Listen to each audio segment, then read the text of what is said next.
గురుగారు సార్ చూడండి సార్, మా పిల్లలు చూడండి ఎంత ఘోరం, ఎంత అన్యాయించారు. రహదారి లేదు, రహదారి లేకపోవడం వల్ల చదువు లేక చాలా ఇబ్బంది పడుతున్నారు.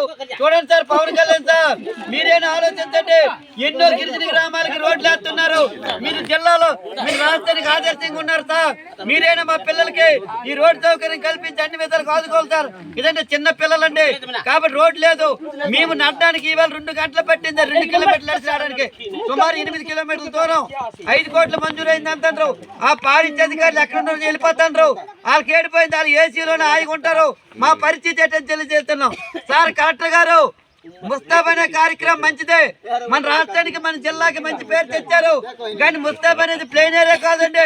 ఈ గిరిజన గ్రామాలు చూడండి సార్, ఈ గిరిజన గ్రామాలు మన అధికారులు పంపించండి సార్. ఒకసారి నడవండి సార్, నడిచి ఈ రోడ్డు చూడండి సార్ అని చెప్పి తెలియజేస్తున్నాం. మీరైనా మన పవన్ కళ్యాణ్ తీసుకెళ్ళండి, మేము కూడా తీసుకెళ్తాం.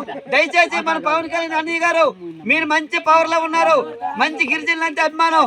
ఆ విధంగా మీరు ఆదుకొని మాకు ఈ నై నుండి ఈ సంకేశ్వర వరకు అలాగే చేసిన వచ్చిన రోడ్డు సౌకర్యం ఇచ్చి మా గిరిజన విద్యార్థులకి పిల్లలకి అన్ని విధాలుగా ఆదుకోవాలని చెప్పి మేము మీకు మనస్ఫూర్తిగా కోరుకుంటున్నాం సార్.